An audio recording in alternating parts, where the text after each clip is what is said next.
क्या कभी आपने सोचा है कि रिजर्व बैंक ऑफ इंडिया के पास राइट्स है कि वो जितना चाहे उतना पैसा छाप सकती है, फिर भी ये लिमिटेड अमाउंट में पैसा क्यों छापती है? हम सब ने कभी ना कभी तो सोचा ही होगा कि भारत में इतनी गरीबी है, इतनी बेरोजगारी है, तो आरबीआई नोट्स छाप छाप कर सबको अमीर क्यों नहीं बना देती? पैसा ही पैसा होगा। तो आज मैं आपको बताने वाला हूँ कि आरबीआई अनलिमिटेड नोट्स क्यों नहीं छापती और जिन देशों ने अपनी गरीबी मिटाने के लिए अनलिमिटेड नोट्स छापे थे उनका बाद में क्या हाल हुआ था।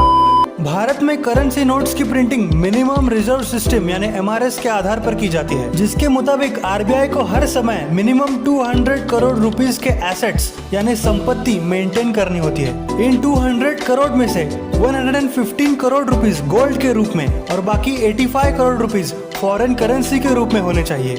ये कंडीशन पूरी होने के बाद ही आरबीआई नोट्स प्रिंट करता है।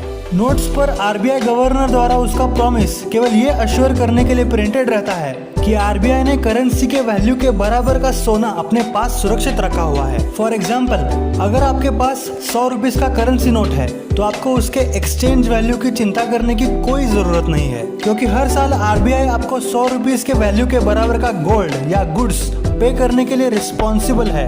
अब मान लेते हैं कि आरबीआई अपने गोल्ड एसेट्स और फॉरेन रिजर्व से ज्यादा इंडियन करेंसी के नोट्स प्रिंट करता है, लेकिन जब उन नोट्स के वैल्यू के बराबर भारत के पास रिजर्व्स ही नहीं होंगे, गुड्स ही नहीं होंगे, तो आरबीआई जनता को उन नोट्स की कीमत ही पे नहीं कर पाएगा। सिंपल शब्दों में समझिए कि अगर हम सबके पास लाखों रुपए पड़े हुए हैं लेकिन उतने गुड्स ही अवेलेबल नहीं है, उससे आप कुछ खरीद ही नहीं सकते, तो ऐसे करेंसी की वैल्यू ही क्या हुई? इसके कारण इकोनॉमी डिस्ट्रॉय हो जाएगी। इतना ही नहीं बल्कि इंडियन रुपी की वैल्यू ग्लोबल मार्केट में भी गिर जाएगी। अगर करेंसी की वैल्यू डिक्रीज होने की बात करें तो यहाँ पर साउथ अमेरिका में स्थित वेनेजुएला देश का नाम आता है। आपको जानकर हैरानी होगी कि वेनेजुएला कई सालों से मॉनेटरी क्राइसिस को फेस कर रहा है। इसकी शुरुआत हैवी मनी प्रिंटिंग के कारण हुई थी, जिसमें वेनेजुएला के एसेट्स से ज्यादा करेंसी नोट्स प्रिंट किए जा रहे थे।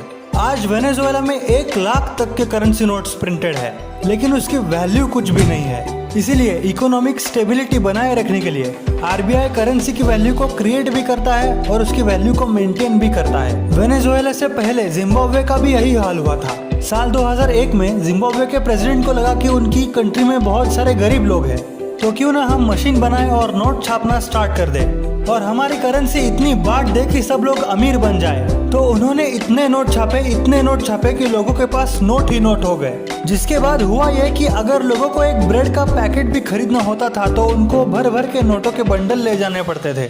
ये बात तो सच है कि जिम्बाब्वे के लोग मिलियनेयर बन गए थे, लेकिन 1 मिलियन में आप बस एक पेन ही खरीद सकते थे। जिम्बाब्वे ने ये प्रॉब्लम खत्म करने के लिए 1 मिलियन का एक नोट, 1 बिलियन का एक नोट और इवन 1 ट्रिलियन का एक नोट तक बना दिया, क्योंकि सामान के प्राइसेस ही इतने बढ़ चुके थे। और इतना करने के बावजूद भी सिचुएशन कंट्रोल में नहीं आई। अगर सबके पास पैसा आएगा तो कोई काम क्यों करेगा? हम पैसा क्यों कमाते हैं? ताकि कुछ चीजें खरीद सके।